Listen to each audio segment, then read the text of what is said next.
Alors bonjour à toutes et tous et bienvenue dans Les Pions sur la table, bienvenue dans cette émission particulière. Un petit entretien, comme ça, une petite discussion avec cette personne qui est à côté de moi. Vous le voyez, voilà, je suis en excellente compagnie aujourd'hui. Est-ce que vous reconnaissez ce visage? Voilà, est-ce que vous connaissez cette personne, ce personnage? Si vous le connaissez, il y a quelques petits indices dans son salon, regardez un petit peu derrière lui. Si vous le connaissez, c'est que vous avez eu très certainement la chance de tester ça, de jouer à ça, qui est un excellent jeu, voilà, Senseiya Deck Building Game, qui est sorti chez Yoka Baitsume. Voilà. Alors avec son compère Nicolas Badou, hein, c'est ça, tu me confirmeras. Donc ce monsieur, c'est Maxime Babad, voilà, qui est là parmi nous aujourd'hui. Bonjour Maxime. Bonsoir Didier, merci pour l'invitation. Et merci surtout à toi de venir ici sur ma toute petite chaîne.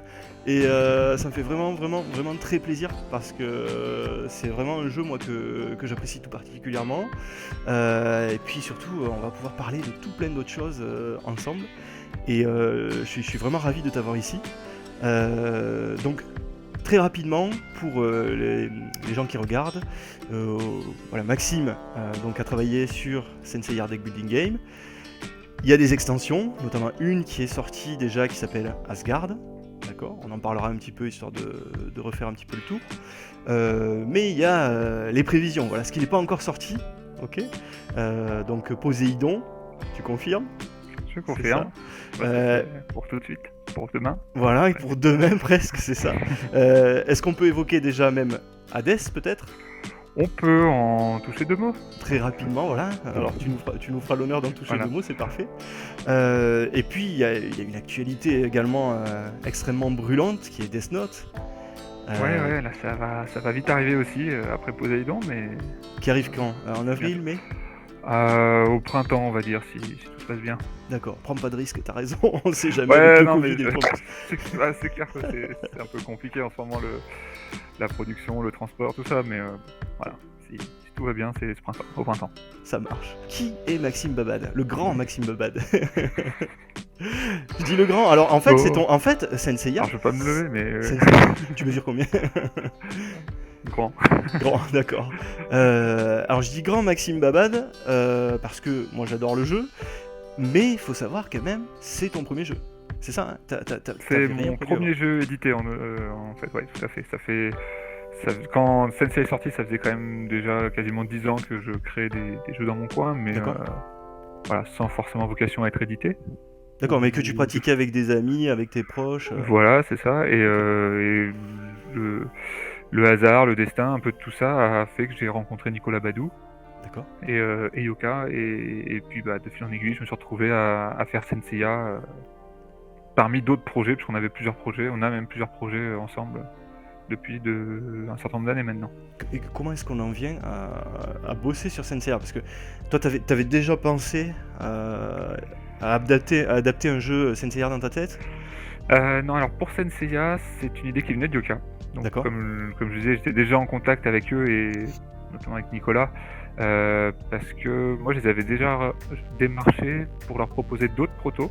Parce qu'en fait, eux ils ont commencé avec le jeu de société de Naruto Shippuden. Oui. Et quand j'ai découvert ce jeu, moi j'adore la licence Naruto, et du coup je me suis dit mais c'est génial, il y a un éditeur, en plus ils sont français ou francophones, parce ça regroupe, ils sont au Luxembourg, il y a des Belges, il y a des Français, mais voilà, en tout cas un jeu francophone sur une licence hyper connue, manga animé. Et je me suis dit mais c'est génial, et moi de mon côté je faisais donc des protos depuis un certain moment, et je faisais des protos pour me faire plaisir avant tout, c'est-à-dire donc des protos sur des univers qui me plaisent. Donc par exemple des protos Naruto, j'en avais 2-3, j'avais des protos sur des jeux vidéo, voilà. Et du coup je les ai contactés en disant est-ce que maintenant que vous avez fait Naruto, est-ce que vous allez en faire d'autres? Est-ce que vous cherchez des auteurs, ou est-ce que vous faites tout en interne? Et c'est comme ça que je me suis retrouvé à proposer plusieurs protos avec Nicolas, qui en avait retenu certains pour qu'on essaye de les faire éditer. Nicolas m'a contacté en me disant nous là on a la licence Senseiya, on veut en faire un jeu, mais Nicolas lui-même ne pouvait pas s'en charger tout seul, donc m'a demandé que je le rejoigne sur le projet. Et c'est comme ça qu'on s'est retrouvé à faire ce jeu-là à deux, et qui était vraiment une commande de la part de Yoka, ce qui n'est pas forcément le cheminement le plus fréquent dans la création d'un jeu, mais qui se trouvait vraiment être une bonne opportunité pour moi, quoi. Ouais, d'habitude, c'est plutôt l'auteur qui vient toquer à la porte un petit peu de l'éditeur, et dire j'ai un jeu avec un proto en carton, est-ce que ça peut marcher? C'est ça? C'est Ouais. ça, et surtout sur des jeux à licence, déjà sur un jeu pas à licence, c'est compliqué parce que il y a beaucoup plus d'auteurs et de prototypes que d'éditeurs et de jeux à sortir sur les plannings. Et sur les jeux à licence, c'est quasiment impossible de toquer à une porte et dire voilà, j'ai fait ce jeu à licence, est-ce que vous voulez bien acheter la licence, contacter les ayants droit à l'autre bout du monde, leur faire valider, et puis après on fait le jeu. Enfin, tu sais même pas dans quel ordre prendre le truc, parce que tu te dis si je fais un jeu et qu'après il est pas validé, ok, mais si je valide la licence mais que le jeu est pas bon, ben j'ai acheté une licence pour rien. Donc voilà, donc en fait quand c'est un jeu à licence, dans la grande majorité des cas, le projet vient de l'éditeur lui-même. D'accord. Donc, justement, jeu à licence, c'est Yoka by Tsume. Donc Tsume, pour ceux qui connaissent, voilà, c'est des gens qui font de magnifiques figurines, voire même peut-être on peut appeler ça des sculptures. Je crois que toi-même t'appelles ça des sculptures, non? C'est ça? On peut, oui. Alors ils ont plusieurs gammes, mais pour avoir vu sur des salons et des conventions de Tsume, t'en as qui font quasiment 1 mètre de haut. Tout à fait, ouais. Et qui coûtent plusieurs milliers d'euros. Et c'est de l'art, hein, carrément, on peut le dire, hein. Tout est peint à la main, dans des matériaux. C'est pas du vulgaire plastique. Tu vois, par exemple, j'en ai vu une de Vegeta où tu voyais les pores de la peau à travers la combinaison. Enfin, c'est un niveau de détail Ouais, c'est un truc de impressionnant. fou furieux. C'est vraiment pour les collectionneurs et les mordus. C'est Voilà, ça. c'est le truc, le goodies ultime, quoi. Mais C'est ça. même C'est à plus mettre. qu'un goodies, quoi. Tu mets ça en fait Sous cloche. de part et d'autre de ton portail, devant ton entrée en fait sous cloche. C'est ça. C'est ça. Et après tout le monde croit que c'est un musée, du coup. C'est ça. Parfait. Et donc Yoka, dans tout ça, c'est quoi en fait? Yoka, c'est l'antenne qui fait du jeu de société. Voilà, Jeu en de fait, plateau. donc Tsume, c'est la maison mère qui fait de la figurine, de la sculpture. Et après, ils ont développé plusieurs activités, on va dire, un peu connexes, où tout tourne autour de ces licences, finalement, puisque finalement, leur point fort, c'est d'avoir déjà les contacts et les relations pour obtenir ces licences, parce que c'est aussi bien une question finalement de relations que de contrat d'argent. Voilà, la difficulté souvent, c'est déjà d'avoir le bon contact et la confiance des ayants droit. Donc du coup ils capitalisent là-dessus pour faire, là, en l'occurrence pour Yoka, des jeux de société. Et ce qui leur permet de faire des jeux à licence que beaucoup d'éditeurs ne se risquent pas à faire. Des fois juste parce qu'ils se disent ça va être l'enfer, on va ramer pour avoir les droits, pour trouver machin, alors qu'eux ils les ont déjà. Moi j'ai une question, parce que voilà, effectivement tu le sais, je suis passionné de jeux de société, de jeux de plateau, sinon je n'animerais pas une chaîne là-dessus. Par contre, le monde de l'édition, le monde des auteurs de jeux de société, pour moi c'est un mystère, ça reste un mystère assez épais. Surtout combien de temps en fait on passe sur la création d'un jeu de société, depuis l'idée de départ, je veux dire, jusqu'à ce qu'il soit dans la boutique, jusqu'à ce qu'il soit sur nos tables de jeu, on va dire même. Ok. Alors c'est très variable parce que tu le vois, il y a des petits jeux d'apéro avec 30 cartes, t'as des jeux de plateau énormes qu'on voit sur Kickstarter. Enfin, il n'y a pas de règle, vraiment, ça peut être très variable. Moi j'ai essayé de le quantifier sur Senseiya, la boîte de base plus Asgard, parce que les deux ont été développés en fait conjointement. Je compte à peu près à 1000 heures, mais enfin c'est vraiment dur à estimer parce que t'as vraiment le temps de développement, c'est-à-dire je crée mes cartes, là en l'occurrence c'est un jeu de cartes, je fais des tests, je modifie, mais derrière sur un proto, par exemple sur Senseiya, il y a eu tout le travail de documentation, c'est-à-dire rééplucher toute la série, alors pas que le visionnage, mais vraiment le wiki, comparer le lore de chaque personnage, les pouvoirs, les machins, comment le retranscrire. Il faut compter aussi un temps qui est colossal quand tu crées des protos et qui n'apporte rien en lui-même, mais c'est le temps de découpage, collage, plastification qui vont te permettre de jouer à ton jeu, ou même simplement le fait d'être sur Photoshop ou Paint ou ce que tu veux et créer des cartes. Ça prend un temps monstrueux. Surtout pour un jeu de deck building pour le coup. C'est ça. Et surtout dans une licence comme Senseiya où t'as énormément de chevaliers, c'est un truc de fou furieux. Voilà, donc rien que ça prend beaucoup de temps et en plus c'est frustrant parce que quand tu crées un jeu, toi ce que t'as envie c'est de mettre de coucher tes idées et de tester. Oui. Et donc t'as l'idée, t'as l'étincelle qui devient comme ça, après tu la notes, tu fais 2-3 équilibrages sur Excel, et derrière tu passes 20 heures ou 10 heures ou 20 heures à faire des images, à découper, à machin. Puis après il y a le temps de test, donc faut trouver les testeurs, faut les faire jouer, donc souvent les premières versions sont un peu bancales, donc c'est plus vraiment plus du travail que de l'amusement. Voilà, après après une fois que le jeu est sorti, faire un peu de com, répondre un peu aux questions des gens, faire vivre un peu la communauté, tu vois, c'est vraiment un package hyper large. Donc c'est dur d'évaluer juste la conception du jeu, parce que finalement, même si c'est le cœur du truc, c'est ce qui t'intéresse, puis c'est ta mission première, mais c'est moins de 50% du temps en final. Ouais. Alors après, j'imagine qu'il y a des projets où c'est l'inverse, où finalement, une fois que tu as l'idée, l'éditeur prend tout en main parce que c'est un petit jeu et qu'il y a juste à trouver un visuel et à l'imprimer. Ouais, t'arrives avec une mécanique, puis lui il va plaquer le visuel dessus, voilà, il va essayer de trouver peut-être même l'illustrateur pour toi. Voilà, puis t'as des co-créations, donc par exemple là on était deux, t'as des petits jeux qui se font à 4, t'as des énormes jeux qui se font tout seuls, comme Gloomhaven. Voilà, il y a vraiment de tout, mais je pense que ça prend le temps qu'on veut y mettre. C'est-à-dire que un jeu peut reposer sur une simple idée, et tu as des auteurs qui enchaînent comme ça, qui sortent facilement une dizaine de jeux par an. Alors je dis pas qu'ils les font en 5 minutes, hein. Souvent c'est des gens qui en vivent et qui font ça comme nous on travaille. Peut-être après. Mais n'empêche que certains jeux demandent peut-être plus d'investissement après, ou alors simplement si l'auteur a envie. Moi je fais ça par passion avant tout, voilà, c'est pas mon métier. Donc ma passion fait que j'ai envie de faire vivre le truc. Je suis content quand des gens viennent en discuter, je prends le temps de discuter, de répondre à des questions, de faire des petites FAQ, voilà, des choses comme ça. Voilà, donc après, c'est sans fin en fait. Après, tu dis qu'effectivement, il y a des jeux qui prennent plus ou moins de temps à développer. Là, clairement, sur le monde du jeu à licence, pour en avoir eu pas mal dans les mains, en tant que joueur, je sais pertinemment que il y a eu beaucoup de jeux à licence qui ont été adaptés juste pour la licence en fait, et c'était juste en gros un produit marketing, il faut se le dire, avec très peu de réflexion autour de la mécanique de jeu, autour de ce qu'on pouvait vraiment adapter du lore concrètement en termes de mécanismes ludiques. Ça existe encore hein, d'ailleurs, voilà, je vais peut-être pas les citer là, mais ça existe encore, voilà, il y a des licences adaptées qui sont un peu pourris, il faut le dire, voilà, tout simplement.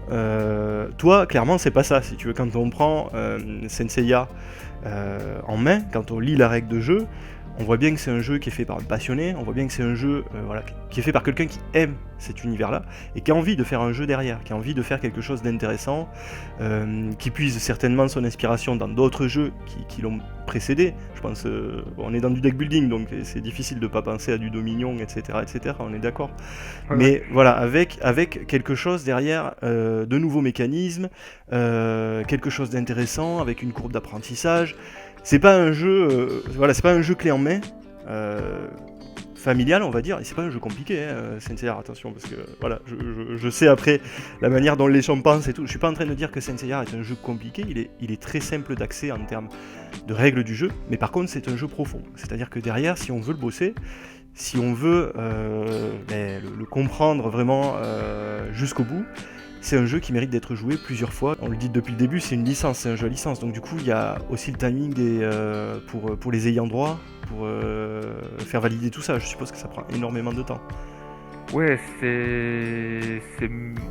en fait, la difficulté, c'est qu'on peut pas l'anticiper. C'est-à-dire que, par exemple, Senseiya, on a mis 2 ans à le faire et le faire valider. 2 ans pour le fabriquer. 2 ans pour créer le jeu et le faire valider et le sortir. Voilà. D'accord, et la validation, tu parles de la validation toi chez Yoka en fait, c'est ça? Ouais, en fait, la validation s'est fait aussi dans ces 2 ans, mais ce qu'il y a, c'est que si tu veux, le jeu aurait pu être fait en à peu près 1 an, peut-être un peu plus, un peu moins. Voilà. D'accord. Et derrière, on se dit, de toute façon, là, le jeu est en attente de validation par les ayants droit. Donc nous on en profite pour le peaufiner, mais en fait t'es dans l'attente et t'attends 15 jours, ça peut durer des semaines, des mois, on te dit t'as une réponse du Japon qui disent ok allez-y. Donc déjà sur le jeu de base ça m'avait paru long, mais bon on a profité du temps pour continuer de tester le jeu, l'équilibrer, tout ça. Et après sur Asgard, rebelote, puisqu'on voulait sortir Asgard 6 mois après, il est sorti 1 an après. Poséidon, alors là on a encore battu le record parce que il y a eu le Covid au milieu, Ouais, alors là. donc il y a eu des restructurations un peu dans tous les sens, à Toray, voilà. Plus après logistique- les la problèmes de logistique. logistique, voilà, donc entre les usines, le coût des matières premières, l'embouteillage du fret maritime, voilà. Mais vraiment juste la validation des ayants droit, c'est vraiment le gros problème des jeux à licence. Dans Et surtout avec les Japonais, hein, tu me confirmeras. Ouais, parce que t'as des sociétés, hein, des ayants droit français qui adaptent leur licence, par exemple Ubisoft pour des jeux vidéo, ou voilà. T'as des contacts beaucoup plus simples, rapides que avec des ayants droit d'animés japonais. En fait, les Japonais ont déjà une méfiance de prime abord sur le fait que des Européens adaptent leurs univers, parce que ils se disent c'est un peu, si tu veux, c'est une question. Je traite pas directement avec eux, mais j'ai l'impression que c'est un peu une question de fierté de se dire est-ce qu'on les laisse vraiment faire ça? Si on le voulait le faire, on l'aurait fait nous-mêmes, quoi. Tu vois. D'accord. Puis en plus, il y a des intermédiaires parce qu'il y a la barrière de la langue, donc il faut pouvoir traduire des fois en français, en anglais, des fois carrément en japonais. Donc ça, heureusement, c'est pas moi qui m'en occupe. Mais ils se disent quoi en fait? Les Japonais ils se disent quoi? Ils se disent les Européens vont tout saloper en fait ou Non, en tout cas, je pense pas que ce soit la relation qu'ils aient avec Yoka, parce qu'ils se connaissent. Et voilà. Donc ils voient bien le travail qu'ils font, avec Tsume sur les figurines. Mais peut-être simplement le fait qu'ils n'y aillent pas avec beaucoup d'entrain. Voilà, c'est pas pour eux, c'est secondaire. C'est comme si tu leur proposais de faire un mug. Enfin, D'accord. Ouais, alors c'est ma perception, hein, peut-être que j'exagère, mais ouais, c'est pas, pour eux c'est un projet comme un autre. Et puis j'imagine aussi qu'une licence comme Senseiya, ils doivent recevoir des demandes d'achat de leur licence pour tout et n'importe quoi à longueur d'année. Donc si tu veux, il y a peut-être une pile de dossiers comme ça, et puis nous on est au milieu. Est-ce que Senseiya là est commercialisé justement au Japon? Est-ce qu'il est traduit au Japon? Non, pour l'instant il n'existe qu'en français et en italien. Donc il est sorti en Italie. Et même pas en anglais. Quand Asgard est sorti chez nous, je crois, donc il y a 2 ans. Et c'est tout. Après, il y a toujours des discussions pour essayer de le traduire dans d'autres langues, mais je crois que le Japon n'est pas intégré dans les territoires pour lesquels Yoka a la licence. Ah, ok. C'est-à-dire qu'en fait, D'accord. quand ils ont négocié ça, ils ont dit bon bah ok, vous pouvez le sortir partout dans le monde, sauf au Japon. Toujours cette petite notion de fierté de disant restez ça chez craint, vous. pas chez nous. C'est ça. Ok.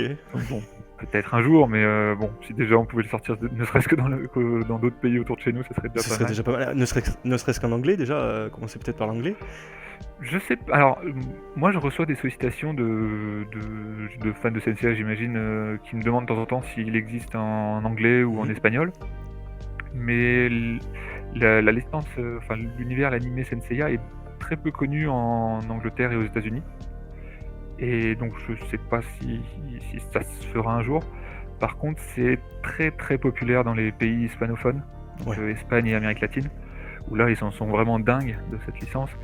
Et là, je pense que... Enfin, là, j'ai souvent aussi des questions à savoir s'il existe.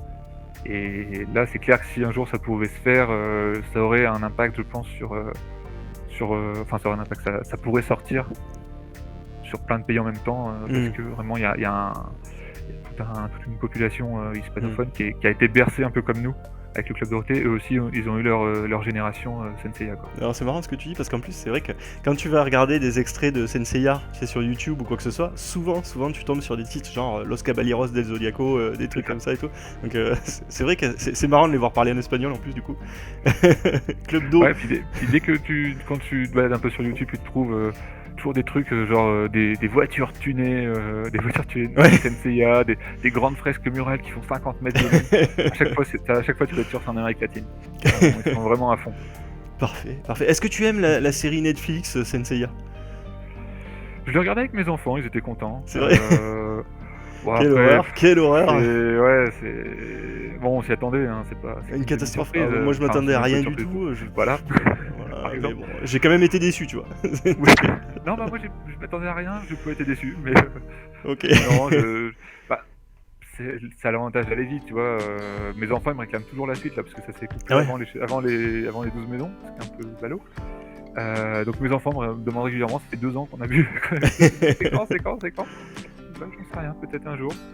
En vrai, j'ai vu que je crois les 2 premiers épisodes et j'ai éteint. Quoi. Ouais. Ce qu'il y a, c'est que la série originale, pardon, a quand même pas très bien vieilli. Il y a beaucoup de longueur dans la série originale, en tout cas dans le Sanctuaire. Et je suis pas sûr que mes enfants, donc en moins de 10 ans, accrocheraient plus à la série originale qu'à celle qu'ils ont vue sur Netflix. Donc, c'est sûr que quand tu connais toi l'histoire et que tu vois ce qu'ils en ont fait, ben... C'est Seiya qui fait du skate et Voilà. dans la rue, Mais- qui se bat mais comme des bon, missiles et tout. T'as l'avantage d'avoir des graphismes, même si c'est pas non plus le top de ce qui se fait aujourd'hui, mais d'avoir des graphismes quand même plus actuels et puis une histoire qui avance plus vite, un peu trop vite même, qui saute un peu dans tous les sens. Mais Aïe, aïe, mais aïe. bon, pour les enfants, au moins ils s'y retrouvent. C'est pas pire que de les mettre sur Gulli. Faudrait qu'il fasse un Sensei Arkai en fait. Un truc, Ouais, mais mais avec la version abrégée. C'est ça. Ah, moi j'attends juste qu'ils soient à même de comprendre les blagues de la série abrégée pour leur montrer. Ouais. Ah, tu fais partie des rares qui aiment la série Netflix, c'est incroyable. Ah, Je m'attendais pas à cette réponse. Ah non, Non, je dis pas tu que- l'acceptes, je dis pas qu'elle tu la est bien, tolères, hein. tu la tolères. Voilà, je dis pas qu'elle est bien, mais j'ai passé un bon moment avec mes enfants quand même. Ok, Ça ça m'a marche. permis de leur expliquer un peu, parce qu'ils connaissent mon jeu, mais ils sont un peu petits pour y jouer. Ça m'a permis de voir un peu ce que c'était l'univers qu'il y a autour. Ça marche, ça marche. Quelle a été la réception pour Senseiya quand il est sorti? Au début, il y a eu un peu de tout. Il y a eu quasiment autant de réactions différentes qu'il y a de profils de joueurs. Il y avait les un peu comment dire, méfiants qui jouent à licence, comme tu évoquais tout à l'heure. Oula, attention, qu'est-ce qu'on va nous servir? T'as eu les fans de Senseiya qui sont pas forcément joueurs, qui pour eux ça a été une occasion de se mettre au jeu de société. Ça, j'en ai eu vraiment beaucoup des retours de ce genre de personnes. Une porte d'entrée, ouais, pour le jeu. Ouais, vraiment. Vraiment, et comme tu le disais, en fait, de toute façon, c'était clairement ciblé, c'est-à-dire que Yoka, dans son cahier des charges, il savait qu'il voulait faire un jeu Senseiya, un deck building, et qu'il fallait qu'il soit accessible aux non-joueurs. Donc c'est pour ça qu'on avait des règles de base qui sont assez simples. Par contre, derrière, moi, d'entrée, je leur ai dit, si vous voulez que je travaille dessus, moi, bien sûr, je suis hyper motivé, parce que ça m'intéresse, la licence, l'univers, machin. Par contre, est-ce que j'ai carte blanche quand même pour faire le jeu comme moi je l'estimerais intéressant? Ouais, c'est ce que je disais tout à l'heure. Toi, tu t'es dit, moi je pars direct sur un jeu un peu intelligent quand même. Voilà, je vais pas vous faire un party game. Voilà, c'est ça. Déjà un party game, non, ça c'était hors de question. Voilà, alors bon, c'est pas des party game, mais c'est pas moi quand je fais un jeu, faut que je sois à fond dedans, quoi. Je veux dire, si je crée un jeu, c'est pour que j'ai envie d'y jouer 50 fois sans m'en lasser. Donc je leur dis, ok, on reste un truc accessible. Par contre, derrière, je veux qu'il y ait une courbe d'apprentissage et une courbe de progression qui soit suffisamment intéressante pour me satisfaire, pour que j'ai envie de jouer au jeu sur lequel je travaille. Donc du coup, on a eu un peu les deux extrêmes, c'est-à-dire qu'on avait les néophytes du jeu de société qui, eux, s'y retrouvaient avec un jeu avec des règles très simples, et puis tant pis s'ils trouvaient pas les combos, s'ils passaient un peu à côté de la profondeur, mais bon, ils s'amusaient, et puis finalement, ils progressaient. Finalement, il jouait et rejouait rien qu'avec le plaisir, la nostalgie, les personnages, tout ça. Ouais, et finalement, à force d'y jouer, finalement, il a capté la profondeur. C'est ça. Voilà. J'avais les gros joueurs, type jeu de cartes Magic, vraiment jeu à combo, avec des subtilités, tout ça, qui, eux, ok, chopaient le truc tout de suite. Et j'avais toute une tranche, on va dire, médiane, de gens qui sont plutôt des joueurs, c'est-à-dire qui jouent régulièrement aux jeux modernes, mais pas forcément à des jeux avec une grosse courbe d'apprentissage. Tu vois, par exemple, un King Domino, un Star Realms, je sais pas, il y en a plein, tous les grands classiques finalement du jeu moderne, qui marchent très très bien, mais où au bout de 3-4 parties, bon bah t'as chopé les subtilités, même des fois une. Voilà. Et donc finalement toute cette tranche de joueurs qui arrivaient plus pour la découverte que pour tester le jeu parce que c'était une nouveauté que pour la licence, faisaient une première partie et ils disaient tiens, c'est bizarre, j'ai pas chopé ça manque de sel, si tu veux. Et du coup passer à autre chose parce que c'est une population qui joue beaucoup et qui joue à tout ce qui sort. Oui, c'est vrai, ça switch vite en fait. Et donc pour ces gens-là, finalement, le jeu est vite rentré dans la catégorie jeu à licence, ok, nous avons une licence, puis ça vaut pas un clou. D'accord. Et ça, c'est vrai que ça fait beaucoup de mal à la sortie du jeu, parce qu'en fait, c'est un jeu qui mérite vraiment d'y jouer, et plus tu joues, plus tu découvres, en fait. C'est ça. Et la première partie peut être vraiment longue, voire même un peu décourageante, parce que tu as beaucoup de cartes différentes, avec beaucoup de textes, les combos sont pas évidents. on comparait souvent à Star Realms, qui est une des références du deck building, mais qui pour le coup n'a vraiment rien à voir, mais c'était la comparaison qui faisait un peu mal SNCA, c'était dans Star Realms, les combos sont immédiats. T'as 2 cartes rouges chaque Oui, combat. Star Realms, t'as les logos, voilà, t'as Voilà, c'est ça, l'attaque, t'as t'as deux la voilà. valeur d'influence, etc. Et puis après, t'as pas. Et du coup, moi, donc je disais, oui, mais Senseiya, tu n'auras pas ça. C'est-à-dire que souvent, la première partie, tu passes un peu à côté de tout. En fait, tu découvres les effets, et puis après, coup, tu te dis, ah, mais en fait, j'aurais pu en faire ça. Oui. Comme dans Magic, en fait. Dans Magic, il faut vraiment lire les cartes pour les comboter. Voilà. Et du coup, ce profil de joueur se disait, bah, non, bah, c'est long, et puis il n'y a pas de combo, et puis et en fait, il jouait pas avec les textes, il jouait que avec les valeurs des cartes pour aller se battre aux forces et au cosmos. Après, c'est sûr que si tu lis pas les textes dans Senseiya Deck Building Game, bon, voilà, t'es mal barré quand même, parce que... Donc, oui, voilà, c'est clair.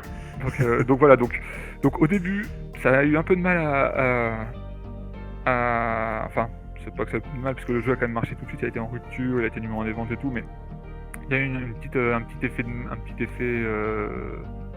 effet, je sais pas si c'était du licence bashing ou simplement si les gens avaient raté un peu le sel du jeu, mais finalement avec le temps les retours enfin voilà, maintenant le jeu est sorti il y a 3 ans, donc plus le temps est passé, plus finalement les retours allaient tous dans le même sens et étaient plutôt dans le sens de la profondeur du jeu. Et puis il faut dire aussi que un an après il y a eu Asgard, et vu que le jeu de base était volontairement assez simple dans ses mécaniques, en fait, si tu veux, tout ce qui était un peu plus complexe, un peu plus technique, plutôt, je vais dire, avait été mis dans Asgard, notamment les plateaux techniques pour lancer les super pouvoirs, les coups spéciaux, voilà, des nouveaux effets pour geler, des effets de réponse marqués qui vont être, on va dire, des interruptions comme dans des jeux de cartes un peu plus techniques aussi.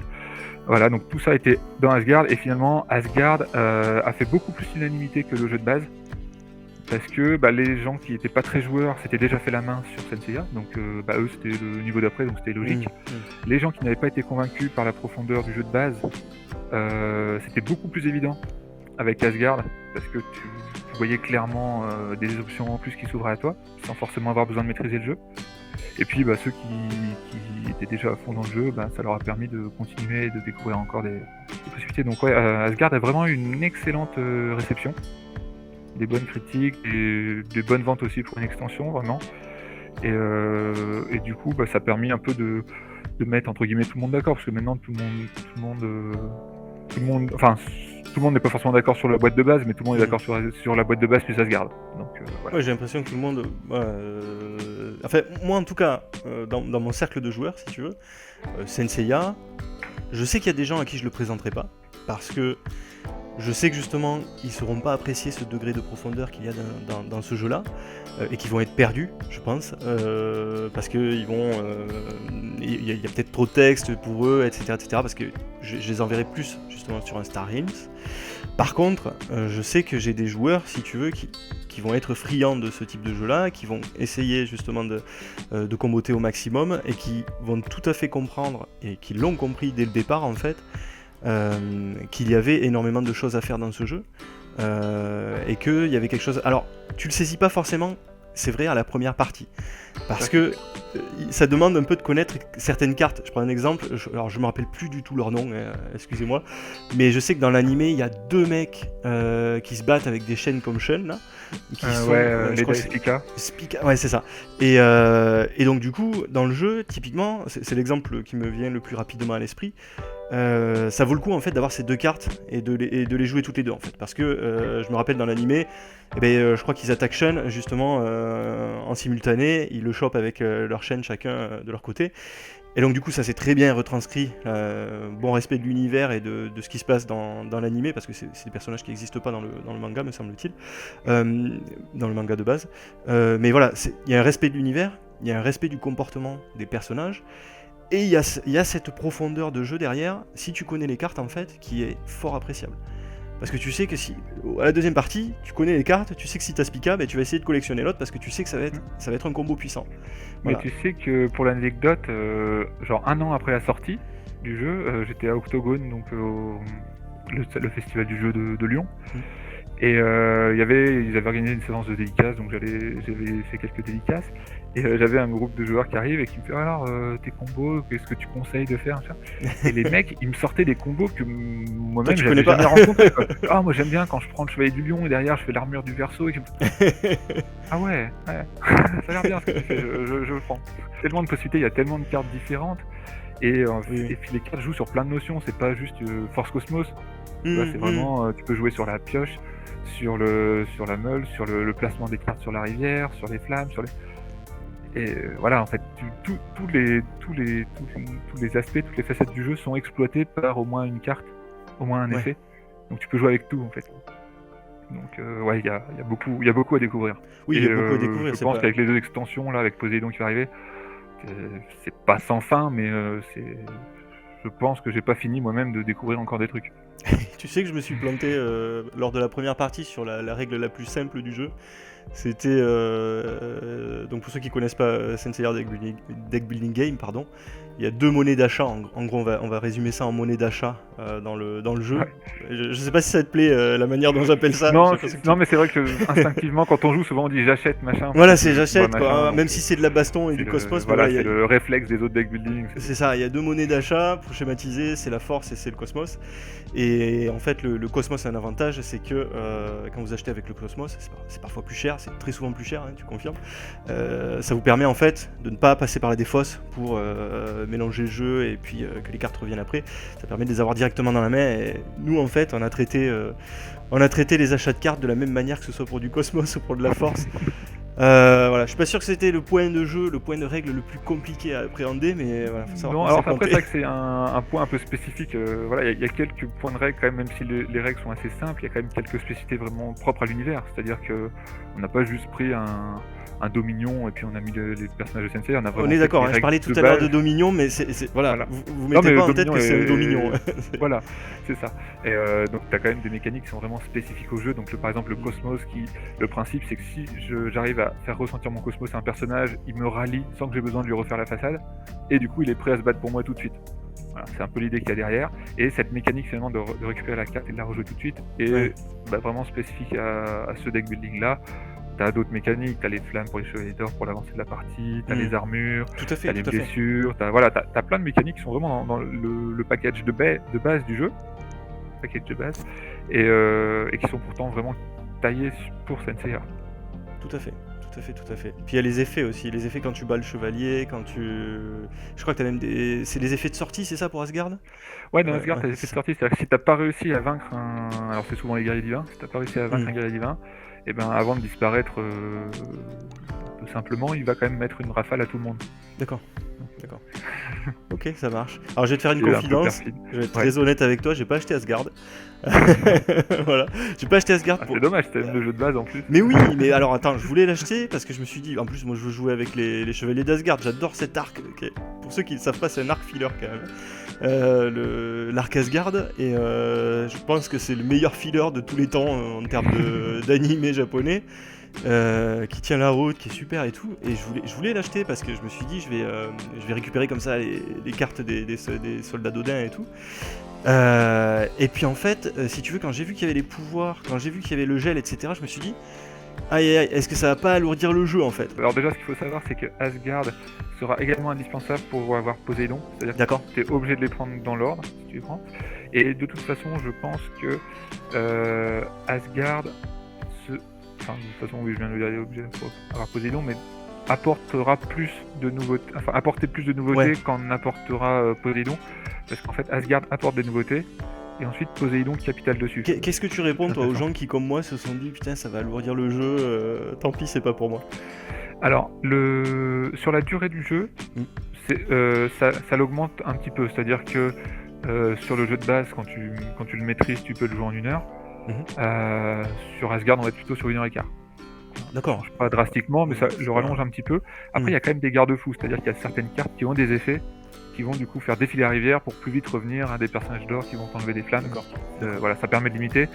Et t'as aussi une variante qui est conseillée, mais ça reste une variante, qui est de dire que tu vires toujours la dernière carte du terrain, même si c'est pas la 6ème. C'est-à-dire que si quelqu'un a pris la 6ème carte, Au Oui, lieu de d'accord. décaler les Oui, 5 oui, autres, oui. tu vires la cinquième et tu décales que les 4 qui restent. D'accord, d'accord. Ce qui permet aussi de faire des fils un peu plus vite. Hmm. Voilà, donc pour la longueur de jeu, je vais limiter autant que possible, mais bon, forcément, je rajoute quand même pas mal de cartes, ça va quand même rallonger un petit peu.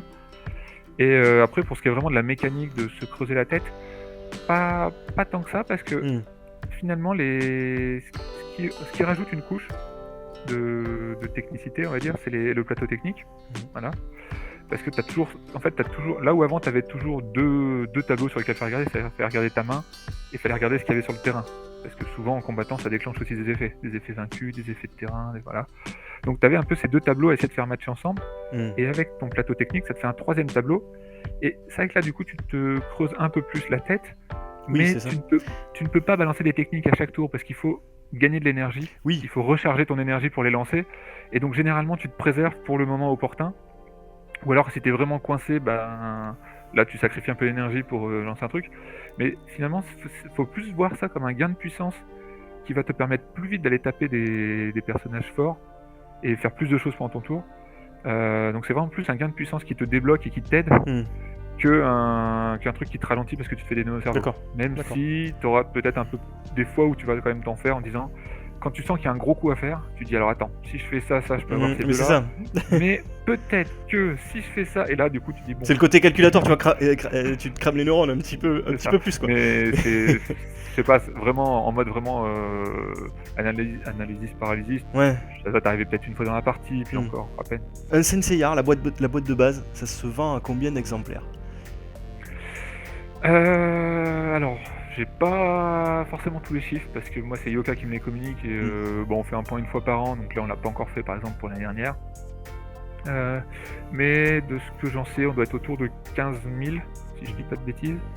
Au moins 15 000, on va dire, parce que j'ai pas les derniers chiffres. Moi, tu vois, ça me choque en fait. Un chiffre comme ça sur un jeu comme celui-ci, avec une licence aussi forte, avec une mécanique aussi bonne, avec le matériel aussi. J'ai pas parlé du matériel de Yoka pour le coup, qui est fantastique pour un jeu de deck building. Pour ceux qui connaissent pas, vous avez le playmat. Qui est magnifique, vous avez où vous posez les cartes, donc c'est le tapis sur lequel vous posez les cartes. Ça en plus. Vous avez l'horloge là d'Athéna avec les différentes flammes du sanctuaire, qui sont aimantées, c'est vraiment épais, c'est magnifique, c'est vraiment pas cheap du tout. Et les cartes disco, les cartes disco ultra brillantes, mais c'est ça, mais c'est magnifique. Je dis ça pour rigoler un peu, mais en vrai elles sont magnifiques. Même le plus petit personnage de la série animée, je crois que c'est Jackie, le plus petit personnage, le personnage le plus insignifiant, a sa petite carte paillette, quoi, qui brille, qui est épaisse, qui est super bien faite. Ouais. Et ce qu'il faut savoir, c'est qu'en plus, Yoka voulait vraiment, Yoka voulait vraiment mettre tous les personnages de l'arc du sanctuaire, même les secondaires, quoi. Ah, ils y sont tous, hein. Et ce qu'il y a, c'est que dans la charte graphique dont on disposait, les personnages secondaires, t'as pas forcément d'illustration. Donc Yoka a de sa poche payé pour acheter des dessins inédits, mais pas des dessins inédits pour les Chevaliers d'Or, comme le ferait généralement quelqu'un qui achète les droits, mais a payé pour acheter des dessins inédits pour des personnages, j'allais dire secondaires, mais... Ouais, Cassios, Jackie, les mecs comme ça, quoi. Ou alors même les héros sans armure. Les héros sans armure, les images officielles dont on dispose, ils sont tout juste comme ça. Donc, si tu veux, là on s'est dit non, on peut pas faire un jeu de baston. Enfin, ça représente quand même des valeurs de force, tout ça. Il faut qu'ils aient une posture un peu plus punchy. Donc, si tu veux, on avait tout ce qu'il fallait pour les personnages que tout le monde aime, mais pour les personnages que tout le monde s'en fout, on s'est dit ouais, mais quand même ça craint. Donc, Yoka a quand même acheté des trucs rien que pour ces personnages-là. Mais ça vaut le coup. Pour que ça ait de la gueule. Mais Et quand tu vois le prix auquel ils arrivent à le vendre avec ce qu'il y a dedans, c'est. Mais c'est clair, mais en plus c'est un jeu, voilà, c'est un jeu qui coûte pas cher par rapport au matos, par rapport à la mécanique, par rapport au nombre de cartes qu'il y a dedans, le respect de l'univers et tout. Vous avez vraiment, mais je vous dis, vous avez vraiment le moindre petit personnage de l'animé, quoi. Et du coup 15 000 exemplaires pour un jeu pareil. Et encore, je crois que c'est en comptant l'Italie, mais bon, l'Italie c'est tout petit, ça doit être 2-3 000. D'accord. Mais tu te demandes, enfin moi je me demande en tout cas comment ça peut être possible, quoi. Comment c'est. De toute façon, c'est dur de connaître les chiffres de vente des autres jeux. C'est-à-dire que moi, je sais à peu près ce qu'on a fait avec Senseiya. mais je ne sais pas combien se vend un autre jeu, tu vois. Mmh. Un autre deck building, un autre entre ceux qui remportent des prix, qui sortent dans tous les pays, ceux qui passent inaperçus. Enfin, je me dis, ça doit aller de 500 à 3 millions. De Oui, 500 non, mais à après, 3 t'en millions, as tu qui vois, donc passent totalement inaperçus. c'est dur de se passer après. Je suis d'accord, mais là, on est quand même sur. Enfin, voilà, moi, ce qui me choque, c'est on est sur Senseiya, on est quand même sur un truc. Alors après, c'est vrai que dans le monde du jeu de société, sur un jeu du calibre de Senseiya, on est déjà dans des catégories, voilà, comme tu le disais, un peu au-dessus d'un Star Realms ou quoi que ce soit. Et donc, du coup, ça s'adresse à un public déjà un peu de connaisseurs, mais il y a quand même la licence derrière, et donc, comme tu disais, il y a quand même des gens qui sont plutôt fans voilà, du manga ou de l'animé et qui connaissent pas forcément les jeux de société et qui ont pu l'acquérir. Et je me dis, mais comment il n'y a pas eu plus de gens en fait qui. Bah, en fait, la difficulté, c'est que un fan de Senseiya, lui, il va voir le jeu. T'as de grandes chances qu'ils se disent ouais allez je le prends, je verrai. Au pire, même si ça me plaît pas, Oui. C'est quand même un super objet, tu vois. Surtout qu'en plus il est pas cher pour ce que c'est. La difficulté c'est de les toucher ces gens-là parce que Senseiya ça reste un jeu de joueur, comme on disait. C'est pas un Trivial Pursuit Harry Potter, tu vois. c'est un vrai jeu. Et donc heureusement sinon je l'aurais pas pris. Ces jeux-là tu les trouves en boutique spécialisée, mais tu ne le verras jamais ou quasiment jamais à la Fnac ou Cultura. Tu vois les grandes enseignes qui elles toucheraient facilement des dizaines de milliers de clients, bah, eux ils vont les vendre que sur leur site internet et ils vont préférer laisser en magasin les ventes assurées, c'est-à-dire les Seven Wonders, les titres primés. Voilà. Et les jeux qui savent pas trop ce que ça vaut, ils vont les laisser uniquement sur leur site. Ce qui est quand même assez dingue parce que eux ils vendent les mangas, ils vendent les DVD, ils vendent même les agendas, ils vendent les porte-clés. Ils auraient juste à mettre ça au milieu sur un îlot central. T'aurais plein de gens qui, même pas joueurs, tenteraient le truc, tu vois. Ah mais oui, mais ils l'achèteraient comme un goodies comme un autre en fait. Mais on est sur un jeu de société gamer qui n'est pas forcément connu parce que Yoka n'est pas un grand éditeur. C'est un jeu à licence, donc déjà tu passes un peu à côté tu passes un peu sous les radars de pas mal de choses. Et du coup, en fait, si tu veux, on est présent seulement en boutique spécialisée quasiment. Il y a eu un peu de Micromania quand même qui a permis de toucher un certain public. Mais voilà, c'est quasiment, on est quasiment que sur la boutique spécialisée. Je voulais te demander du coup, tant qu'on parle de vente et tout, un auteur de jeux de société comme Maxime Babad, est-ce qu'aujourd'hui il vit de ça en fait, de sa passion qui est d'écrire des jeux de société? Alors, un auteur comme Maxime Babad, ça a publié un jeu et une extension, donc ça T'es pas employé par...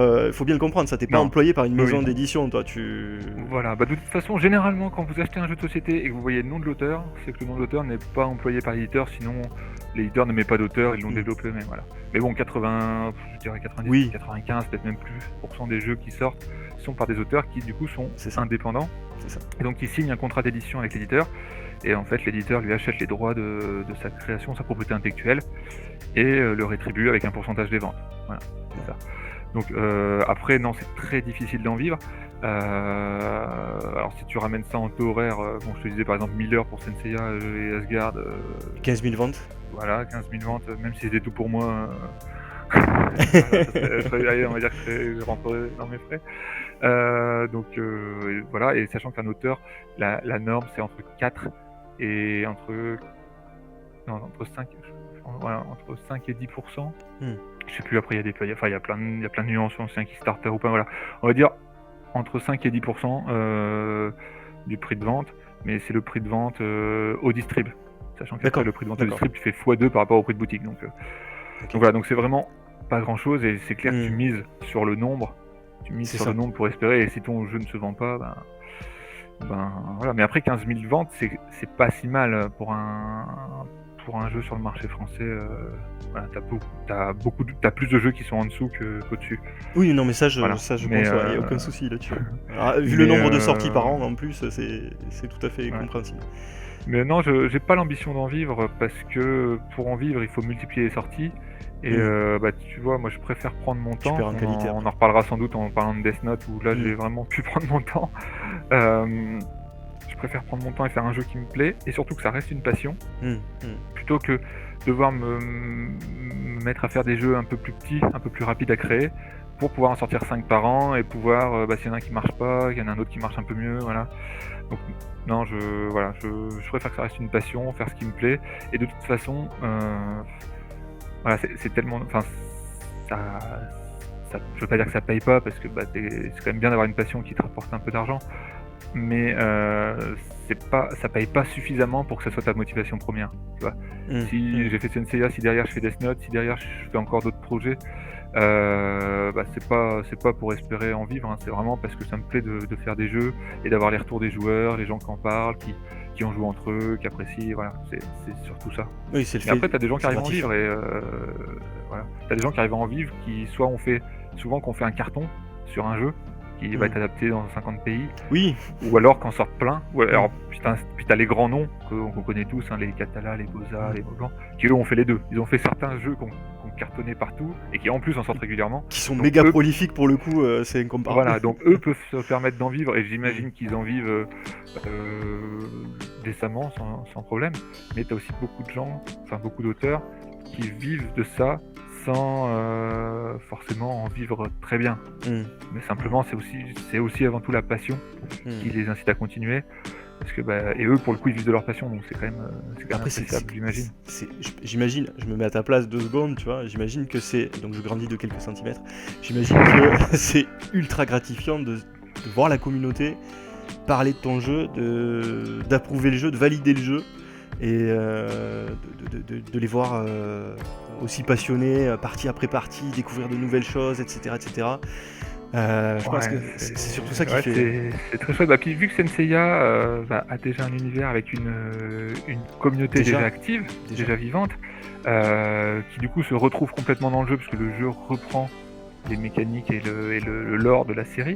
Et c'est vrai que du coup on a une communauté qui pour le coup est très très vivante sur un jeu de société. Pour un jeu, par exemple, un jeu de société qui est sorti il y a 3 ans, maintenant ça fait 3 ans qu'il est sorti, le jeu de base, j'ai encore régulièrement des gens qui viennent m'en parler, soit pour me poser une question sur le jeu, soit qui rejoignent le Discord du jeu, et t'en as même qui créent des extensions fan-made, donc faites eux-mêmes, où ils créent des nouveaux héros jouables. C'est la par exemple, consécration. ça va être bronze secondaire, t'en as qui après qui me demandent mon avis sur ce qu'ils ont fait. Enfin, non, c'est vraiment c'est très vivant, et ça c'est vraiment un truc qui fait plaisir, ouais, vraiment. Ok. Tu me disais en off que parfois t'assurais même un petit peu le SAV, c'est ça Ouais, pour c'est vrai. C'est vrai que le jeu étant ce qu'il est, avec beaucoup d'effets, beaucoup de trucs, il y a souvent, tu tombes souvent sur un effet un peu ambigu ou un point de règle peut-être qui est pas assez expliqué dans le livret. Donc j'ai régulièrement des gens qui viennent me poser des questions, et du coup ce que j'ai fait avec l'aide d'un développeur sur le Discord du jeu, on a même créé du coup moi j'ai juste donné un peu les consignes, créé un bot. Donc on a appelé le vieux maître, et en fait tu tapes le nom d'une carte sur Discord, et t'as le vieux maître qui vient te répondre et qui te sort toute la FAQ de la carte.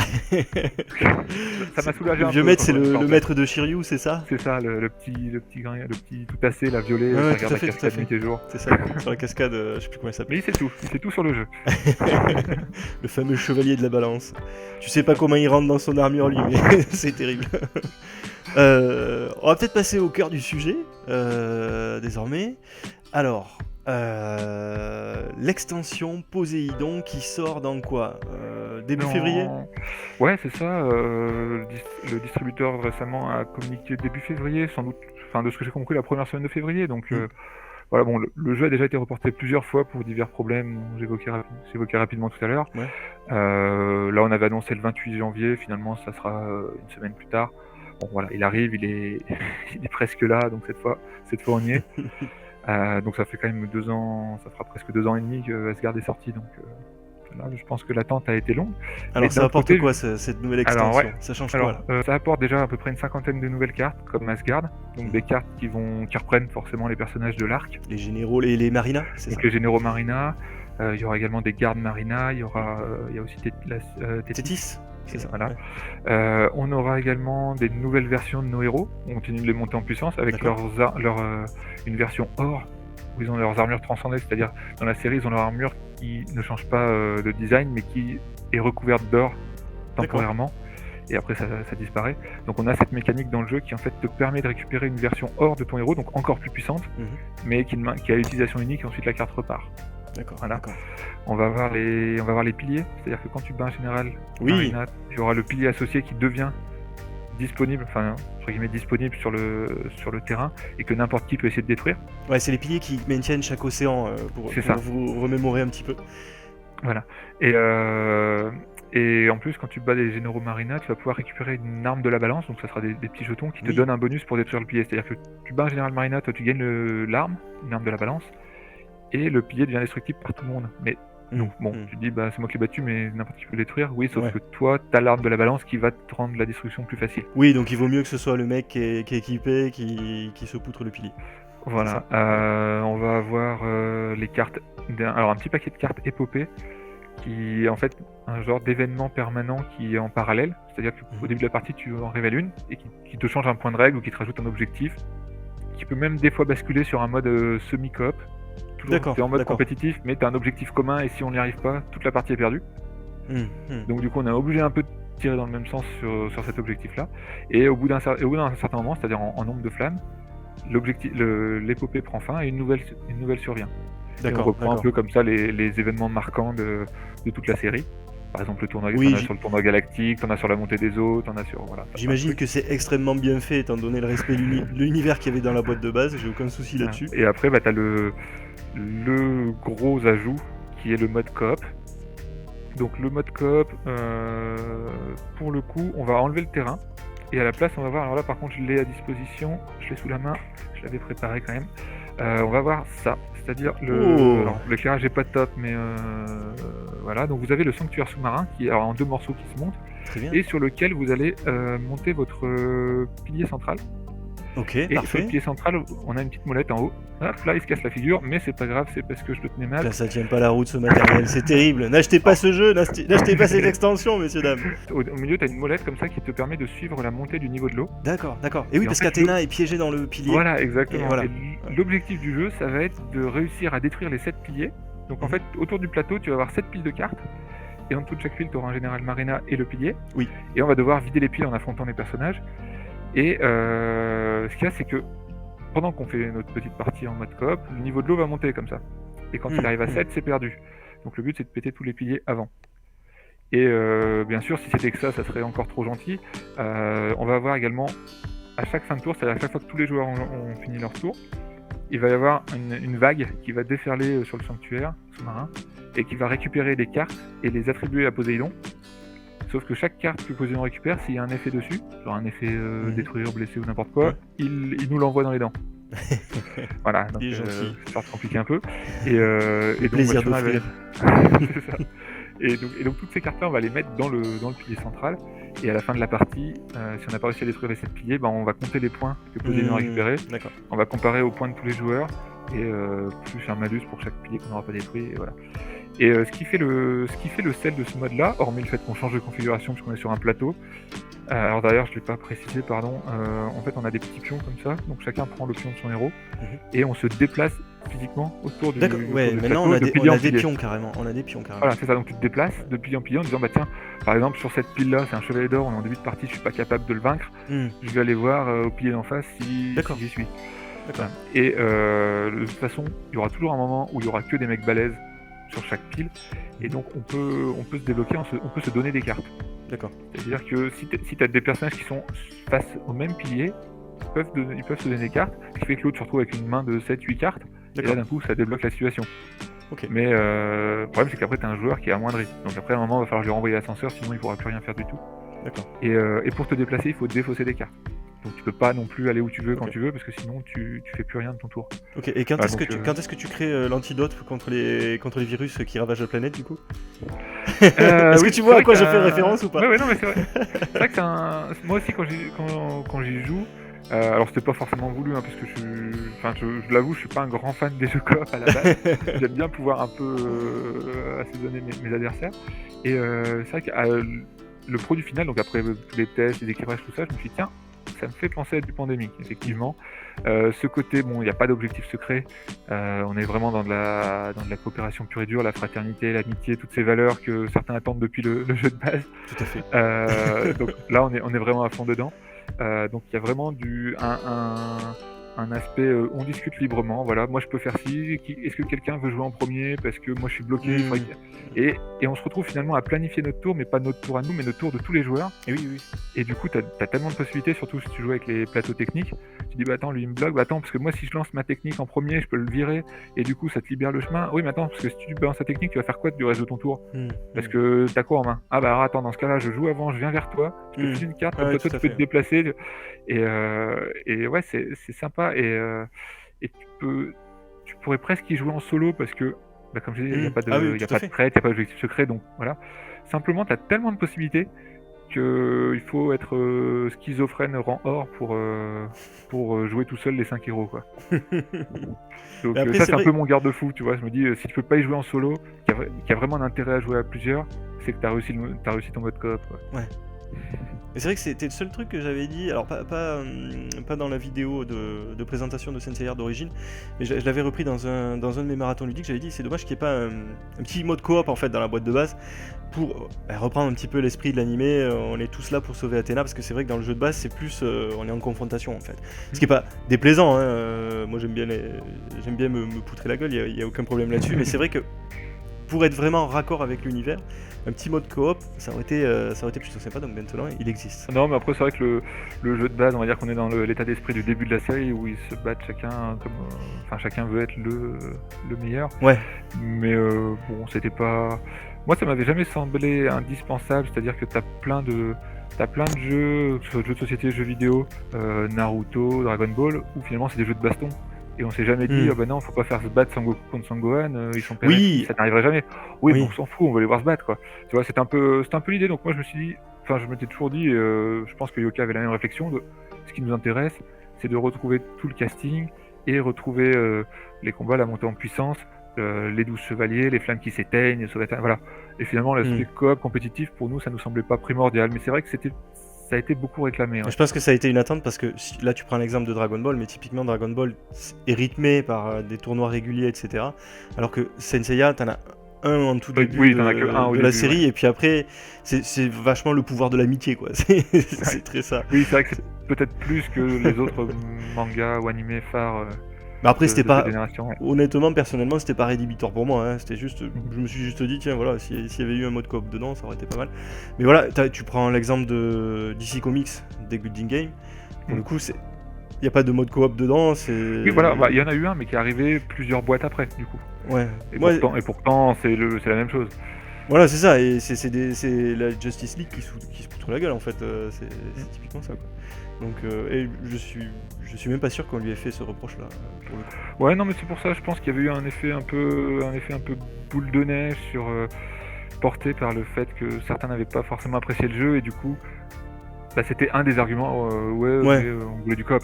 Mais finalement, je pense que s'ils avaient trouvé le sel du jeu tout de suite, l'aspect coop serait peut-être passé au second plan. Mais bon, voilà, maintenant il y a le mode coop, chacun y trouvera son compte ou a déjà fait une croix sur le jeu Senseiya. Oui, voilà, c'est ça. Voilà. Ceux qui n'étaient pas d'accord, de toute façon, ils ont abandonné le truc. C'est ça, donc. Je constate, du coup, avec ton petit bricolage là, que le matériel est toujours au rendez-vous. Hein, Ouais, toujours. Voilà. On a toujours des éléments 3D, voilà. Et ce qui est sympa avec ce pilier. Alors le pilier central, plutôt dans ce sens-là, c'est que tu peux également t'en servir, et c'était vraiment voulu, hein. J'avais demandé à ce qu'on fasse un pilier assez haut, enfin j'avais demandé à Yoka, après il valide ou pas, mais là ils ont validé, qu'il soit assez haut pour également servir de sabot pour le mode classique. Il est ingénieux en plus. Là, parce que vu que tu arrives à une réserve de 200 cartes, alors en plus si tu les as slivées, tu arrives à peu près là. Oui. Bon, ça a vite fait glisser parce que ça figure, donc je me dis, bah au moins ce truc là, même si tu joues pas en coop, tu joues en compète, tu le mets sur ton terrain, là où tu as ta réserve de cartes, et ça t'évite que ta file se casse la figure. Carrément, surtout donc, avec les sleeves et tout, des fois c'est... Ouais, donc voilà, donc c'est double emploi. Ok, bah c'est parfait ça. Et du coup, ça, donc on a dit, ça sort début février, ça coûte combien ?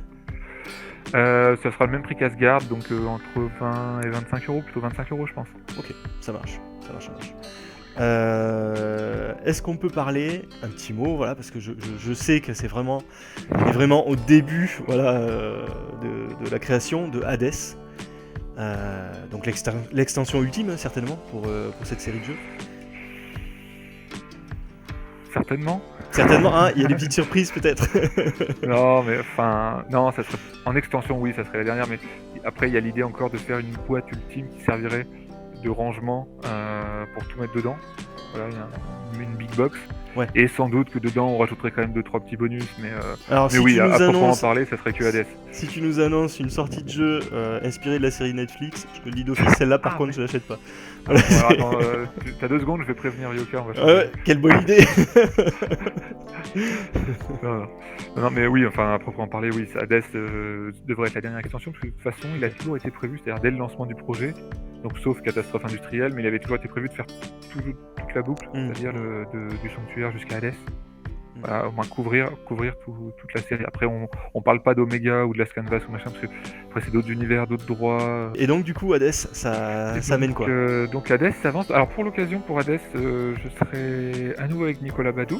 D'accord. On retravaille les deux. Alors oui, on n'avait pas précisé, mais sur les 2 extensions, j'étais C'est tout vrai, on l'a seul. pas dit. Le jeu de base, j'étais avec Nicolas, les 2 extensions, j'étais tout seul.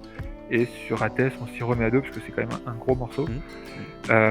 Et donc pour le coup, donc on est encore en train de le développer, donc tout n'est pas fini. On va avoir le mode classique, c'est le mode compétitif qu'on connaît depuis le jeu de base, qui là sera enrichi d'un deuxième tapis, d'une deuxième rivière, D'accord. qui pour le coup sera les enfers. Ok. Et avec sa réserve à elle qu'on va appeler qui s'appellerait le Styx, dans lequel on aurait tous les spectres et les renégats. Donc, ce qui veut dire que ça serait 2 pioches distinctes et que elles auraient des dos différents, c'est-à-dire qu'on va pas les mélanger et jouer nous-mêmes des spectres et des renégats.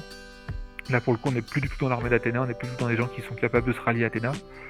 Donc, eux, ces spectres-là, tout ce qu'ils peuvent faire, c'est nous emmerder. Et à nous de les refouler. C'est-à-dire que eux, leur rivière, ils vont aussi avancer à leur rythme, qui ne sera pas le même rythme que le terrain.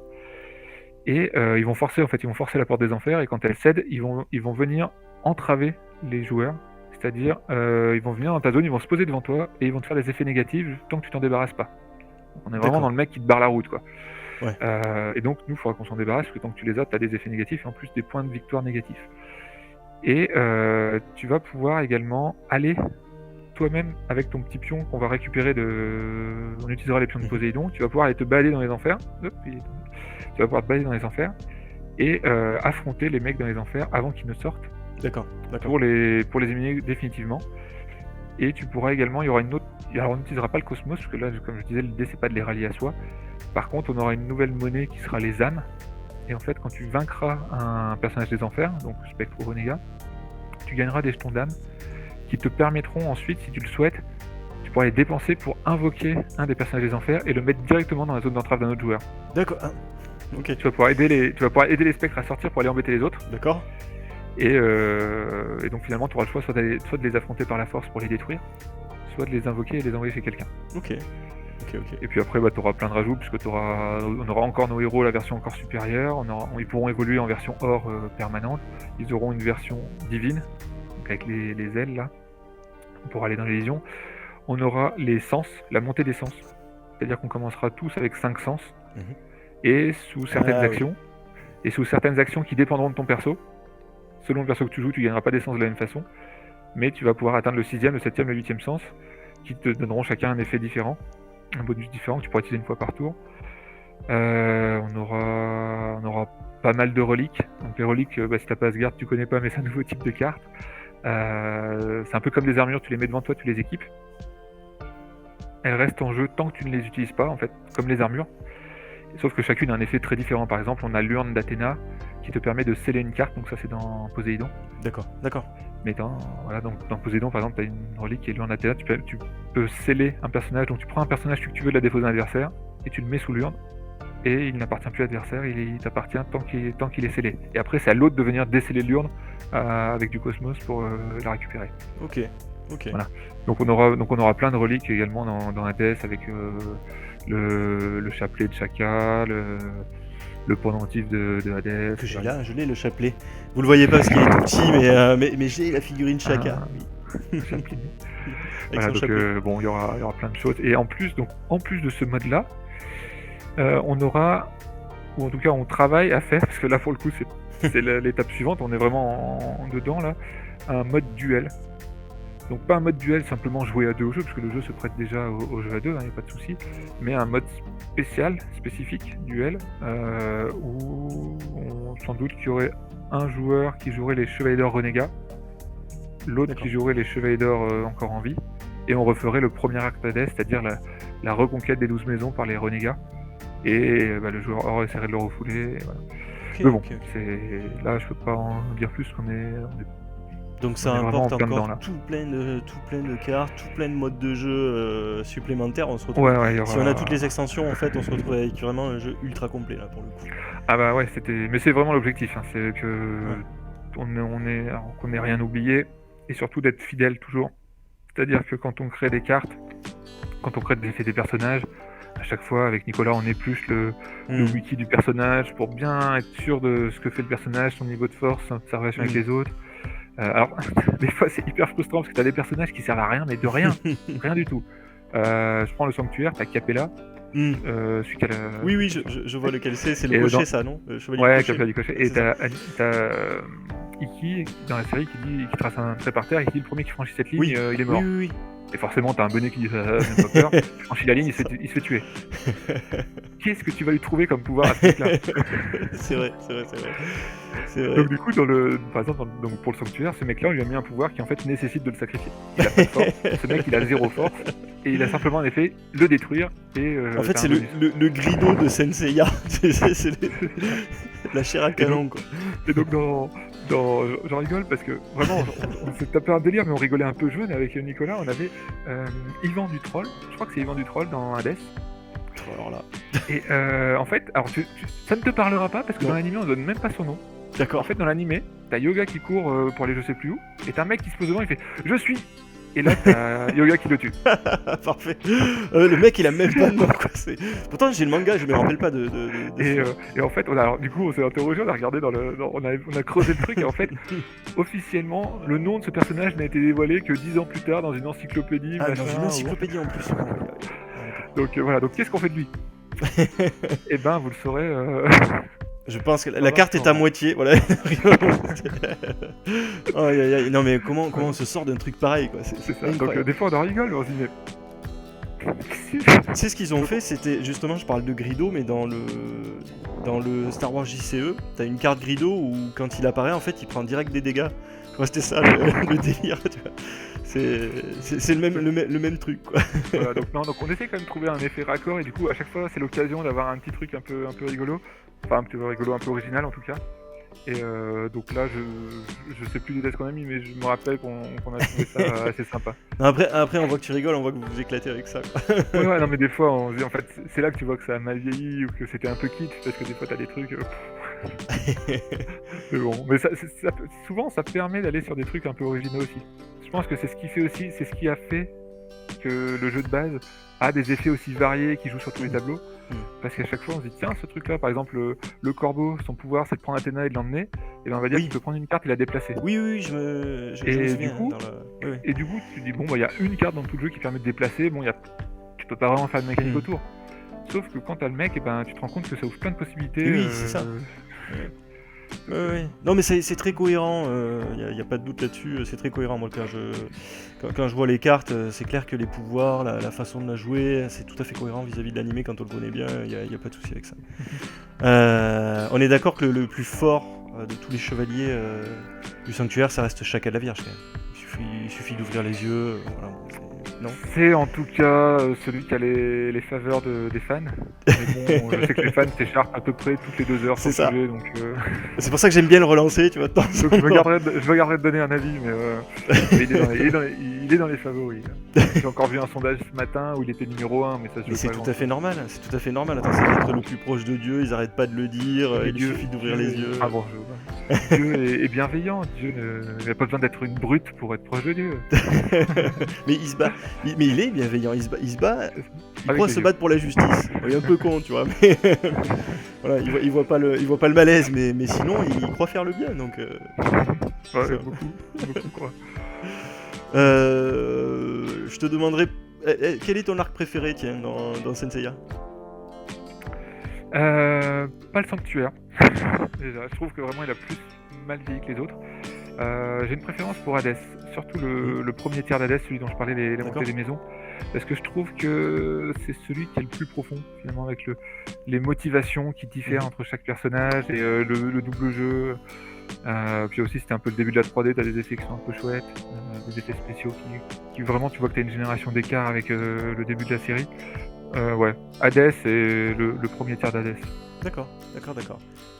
Et toi? Moi, j'ai une petite préférence pour Asgard, tu vois, parce que Asgard, vraiment, c'est le côté mélancolique du truc.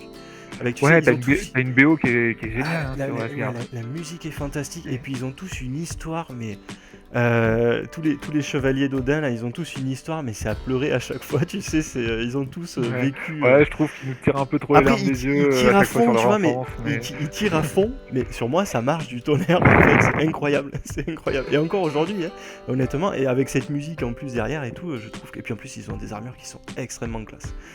Puis quand t'aimes bien la mythologie nordique et tout, forcément, tu te dis, bon, allez, c'est vraiment... c'est vraiment, je pense, mon arc préféré, je pense. Mais j'aime bien le ouais, non, mais sanctuaire. ils l'ont vraiment bien réussi, comme tu disais, pour un filler. Je trouve que t'as vraiment un. Plus que l'histoire, je trouve que c'est la réalisation qui Oui, est. c'est la réalisation, T'as des c'est ça. plans, je vais dire, de caméra. Bon, c'est pas vraiment un plan de caméra, mais C'est t'as ça. des plans qui accentuent la dramaturgie du truc, les musiques, les violons, les machins. Et non, vraiment, il est Ouais, super les bien backgrounds des réalisé. personnages, parce en vrai, l'histoire, elle est... Voilà, ça tient sur un post-it, pour le coup, sur Oui, Asgard. voilà, c'est l'histoire, elle est pas ouf, mais bon. C'est ça, c'est vraiment la Mais réalisation, c'est ça. ouais. La manière de le raconter.